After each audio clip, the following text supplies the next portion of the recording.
कहीं नेगेटिव नहीं लगता ना तुम्हारे માટે બસ એ જ ये हलचल ये गुजरात का एक ऐसा शहर है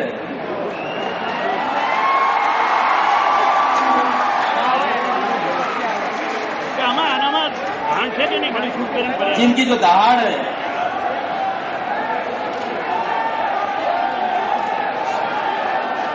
और जो गुजरात की शान भी बन गया और गुजरात का परिचय भी बन गया है। तो आज यहाँ पर मंच पर एक नहीं 4 महाराज बैठे हुए हैं।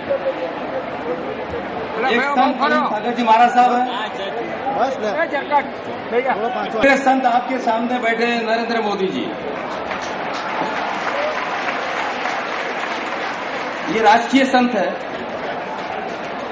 और चौथे संत है जो आपके सामने भी बोल रहे हैं।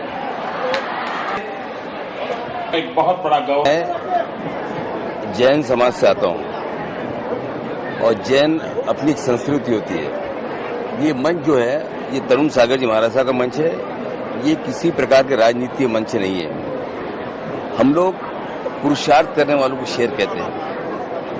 शेर का मतलब वो नहीं जो भक्षक होता है, और उसी से मैं इस राज्य का मैं मेहमान हूं और मेरी संस्कृति ये कहती कि मैं जिस घर में जाता हूं उसका मैं आदर करूं।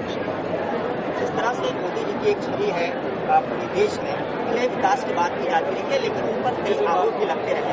ऐसे में एक राष्ट्रीय संत कह देना उनको, क्या इसको एक कांग्रेस नेता होने के? मैंने उनको राष्ट्रीय संत नहीं कहा।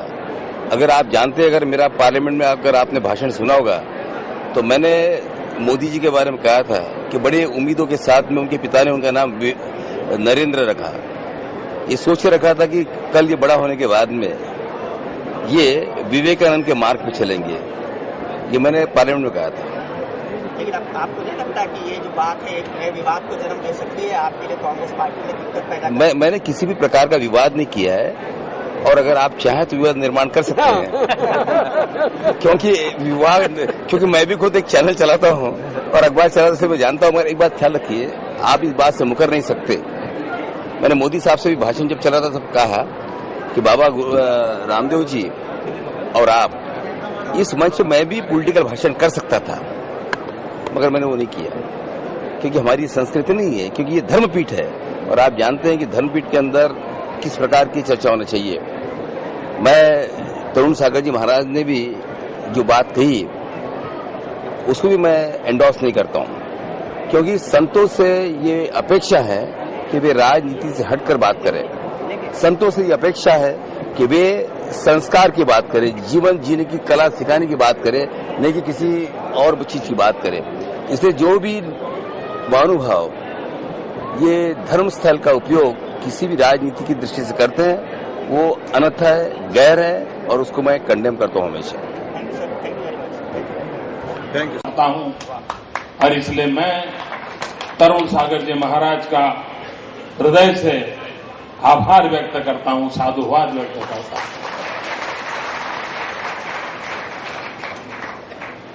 मुझे आने में थोड़ा विलंब हुआ। मुझे अगर विजय जी का पूरा भाषण सुनने का मिलता तो अच्छा होता, लेकिन आखिर के तो कुछ शब्दों से सुनाई नहीं दिए। आपको लगता होगा कि विजय जी तो कांग्रेस के हैं और मीडिया में भी हैं, और आज उन्होंने मोदी को शेर कह दिया है।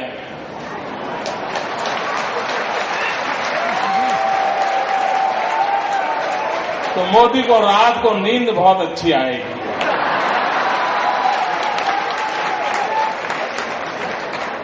लेकिन ऐसा नहीं होगा। आज मुझे नींद मेरी है वो भी चली जाएगी। कहीं ऐसा तो न हो कल सुबह ब्रेकिंग न्यूज हो कि कांग्रेस हाईकमांड ने विजय दर्रा को नोटिस भेजा।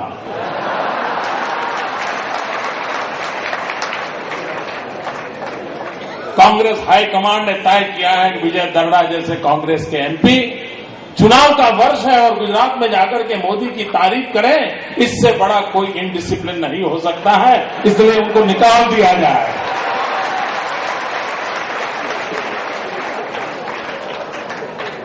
फिर मेरे मन में विचार आया, नहीं वो मीडिया में है ना तो शायद ऐसा नहीं करेगी।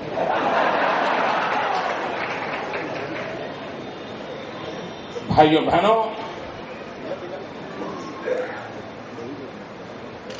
पता नहीं ये लोकतंत्र का बुर्खा पहन करके किस प्रकार से अलोकतांत्रिक तरीके अपनाए जा रहे हैं, यह देश ने भली भांति देखा है। भाइयों बहनों, जैन परंपरा ने इस देश को बहुत कुछ दिया। मैं तीनों चाहते कि अपने आध्यात्मिक धर्म के साथ जो राष्ट्र धर्म को निभाया किया करते थे, उनको पुराने जमाने में राजर्षि की उपमा दी जाती थी। तो मुझे लगता है दूसरी बार दड़ा जी आएंगे तो उनको ये अगली उपमा भी दे देंगे। माइस लगा रखी है बेईमानों। इनके लिए गौरव करने की बात यह है कि हम दुनिया के सबसे बड़े चोर हैं, यूरोप वालों के लिए, खास करके इंग्लैंड वालों के। और वहां की महारानी जो लूट का सामान लेकर के जाता था, उसको लॉर्ड से लेकर के बड़ी बड़ी उपाधियां दिया करती थी। और आज भी हिंदुस्तान में कुछ ऐसा ही हो रहा है, जिनको जितनी बड़ी लूट की उतने उसको बड़ा कैबिनेट में ओहदा दे दिया।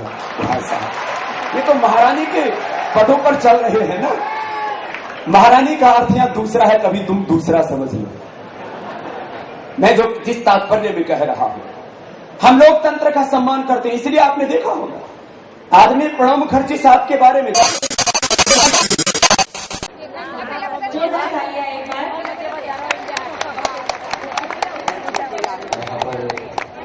जीतों के परम आदरणीय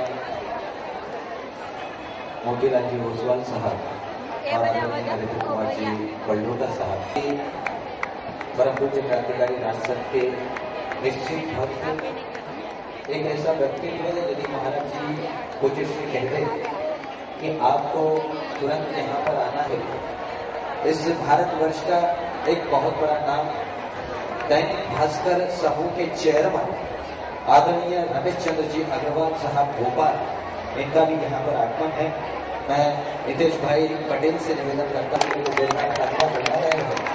भास्कर ग्रुप, भास्कर समूह एक ऐसा समूह जो भारतवर्ष की पत्रकारिता में सबसे अलग ऐसा समूह है, उसके हृदय के डाल से ओहो ओहो स्वागतम स्वागतम, दीप भाल से आहा आहा स्वागतम, झुकी हृदय के डाल से ओहो ओहो स्वागतम। साहब, जीतों के चेयरमैन आदरणीय श्री नरेंद्र कुमार जी बल्डोटा साहब मंच पर विराजमान है। अभी अभी हमारे संगीत दीदी के भजन पर यहाँ पर बहुत सुंदर नृत्य हुआ। तरुण सागर गुरुदेव का सुमिरन कर उनके चरणों में श्रद्धा से आदरणीय श्री प्रदीप भाई कोटड़िया, एक मिनट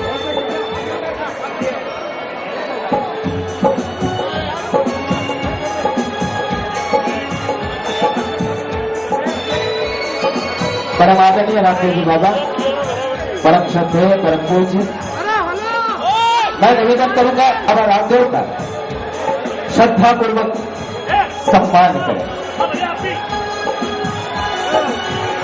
आप आए हमें एक मीठी मिल गई, जीत दर्शन से मन की। आज सर्व क्रांति पुरस्कार के इस सुंदर समारोह में जहां पर उपस्थित है, मैं सभी अहमदाबाद वासियों की ओर से मुनि श्री तरुण सागर जी महाराज की जयकारा, गुरुदेव का, पूज्य बाबा रामदेव जी की। आज मैं आप सबसे अनुरोध करूंगा कि एकदम शांत हो जाए। हम रहे हैं आप सभी से अनुरोध, मैं आपको अगले 10-15 मिनट का मौन व्रत दे रहा हूं। महाराज की बात है कि हमारे बीच से और पूछता हूं, देश में सबसे लोकप्रिय कोई 2 प्राणायाम के नाम बताएं। माफी के तो मैं आपको बाबा रामदेव के शुरुआती जीवन के बारे में बताने जा रहा हूं। एकदम ध्यान से और मौन से मेरी बात सुने, क्योंकि आप सब रोज दिन भर बाबा रामदेव जी को टीवी पर देखते हैं। शिखर पर बैठे इस शख्स को किसी भी परिचय की आवश्यकता नहीं है। भारत में हरियाणा राज्य के महेंद्रगढ़ जनपद, आज तक आपको नहीं मालूम बहुत सारे लोगों को कि वो कौन सी पावन धरती है जहां बाबा रामदेव पैदा हुए।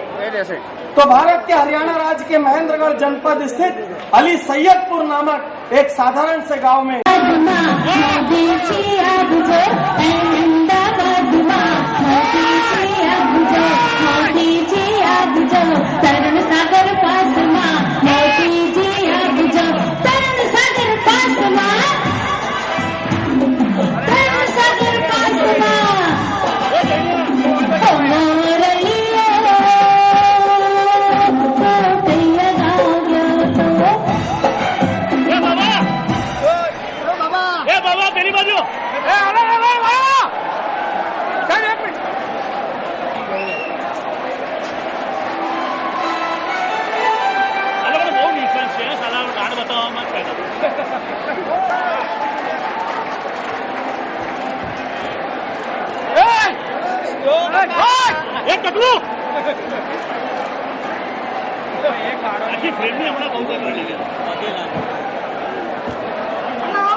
मैं जानता हूं कि ये जो हलचल जो हुई है यहां पर,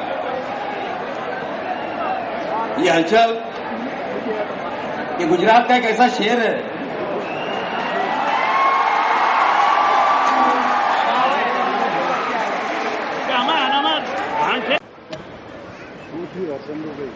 कि अपने आध्यात्मिक धर्म के साथ जो राष्ट्र धर्म को निभाया किया करते थे, उनको पुराने जमाने में राजर्षि की उपमा दी जाती थी। तो मुझे लगता है दूसरी बार दड़ा जी आएंगे तो उनको ये अगली उपमा भी दे देंगे।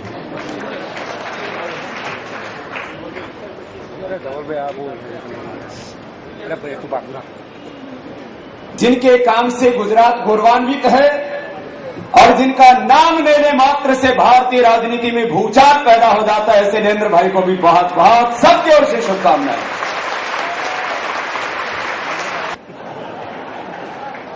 इनके लिए गौरव करने की बात यह है कि हम दुनिया के सबसे बड़े चोर हैं, यूरोप वालों के लिए, खास करके इंग्लैंड वालों के। और वहां की महारानी जो लूट का सामान लेकर के जाता था, उसको लॉर्ड से लेकर के बड़ी बड़ी उपाधियां दिया करती थी।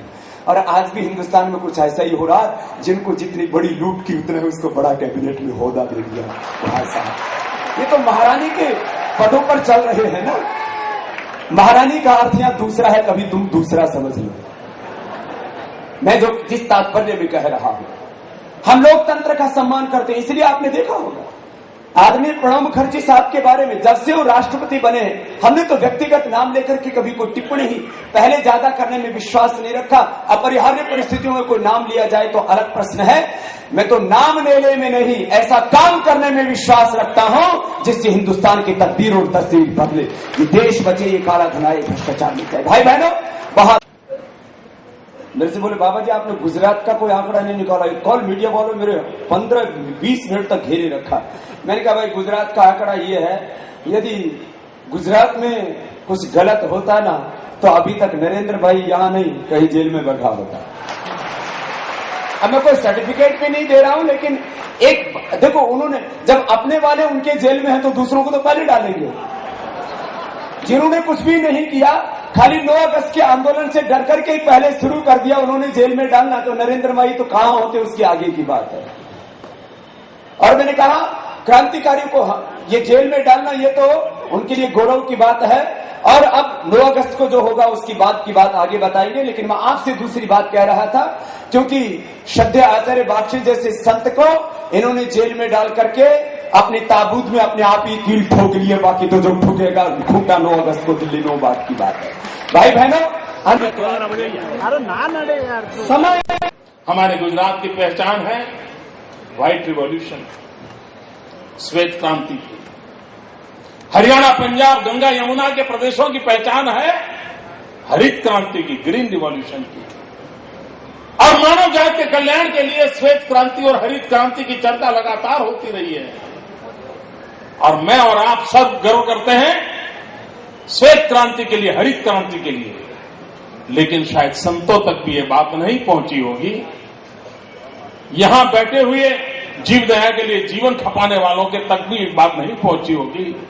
दिल्ली में एक ऐसी सल्तनत बैठी है जिस सल्तनत का निर्णय है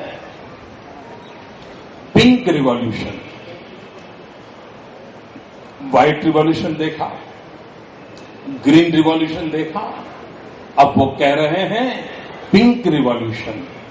और उन्होंने, ये वाकई उनकी वेबसाइट पर अवेलेबल है, दिल्ली में बैठी हुए मैडम सोनिया जी के नेतृत्व वाली कांग्रेस सरकार का एक एजेंडा है पिंक रिवॉल्यूशन। ये पिंक रिवॉल्यूशन है गुलाबी क्रांति। ये गुलाबी क्रांति क्या है? मटन का जो कलर होता है ना, वो पिंक कलर का होता है। ताली किसके लिए बजा रहे हो मेरे भाइयों? ताली किसके बजा? आंख में से आंसू टपकने वाले हैं मेरी बात जब सुनोगे तब। आपके रोंगटे खड़े हो जाने वाले हैं। किस प्रकार के निर्णय किए जा रहे हैं दिल्ली में। और विजय जी, कांग्रेस के नेता यहां बैठे हैं, मेरी पीड़ा यहां व्यक्त करना उचित मानता। उन्होंने पिंक रिवॉल्यूशन का नारा लगाया है। और यह भारत सरकार को लगता है कि फॉरेन एक्सचेंज कमाने के लिए हिंदुस्तान से गौ मांस का अगर एक्सपोर्ट होता है तो सबसे ज्यादा कमाई हो सकती है। और इसलिए भारत सरकार अधिकृत रूप से गौ मांस एक्सपोर्ट करने के लिए 50 करोड़ रुपए तक की सब्सिडी अगर आप अच्छा कत्ल खाना बनाना चाहते हो तो भारत सरकार देती है। आप बच्चों के लिए दूध रखने के लिए अगर फ्रीज मांगोगे तो 50 रुपया देने के लिए तैयार नहीं है। लेकिन गौ मांस दुनिया में भेजने के लिए एक एक व्यक्ति को टोटल 50 करोड़ नहीं कह रहा हूं, अगर 10,000 लोग आज आ जाए कि बहुत बड़े मॉडर्न स्लॉटर हाउस बनाना है तो हर एक को 50 करोड़ देने की योजना ये दिल्ली में बैठी हुई सरकार की है भाइयों। और मैं मानता हूं यहां जो लोग आए हैं वो और मेरे मीडिया के मित्र इस संकेत को समझेंगे। मीडिया के लोग समझते तो हैं लेकिन आपको समझाएं, ये मैं प्रार्थना करता हूं। और संकेत ये है कि इस बार तरुण सागर महाराज जी ने कमल पर बैठना पसंद किया है।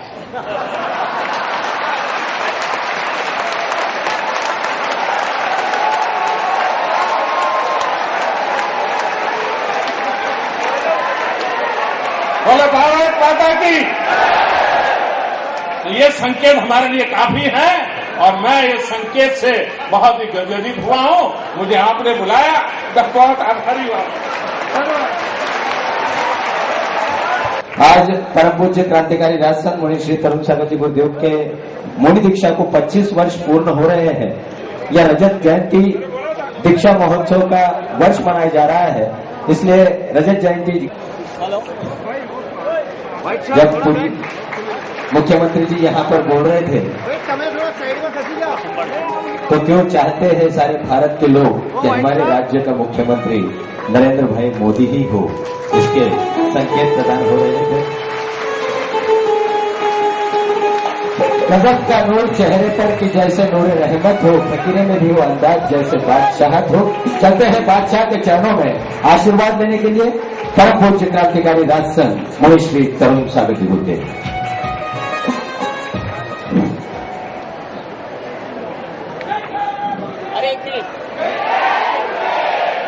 पांच मिनट बोलूं, 5 मिनट बोलूं या 10 मिनट बोलूं?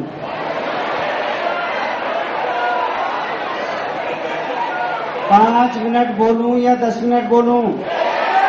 1 घंटा? आपने मुझे पैसा दे के बुलाया क्या?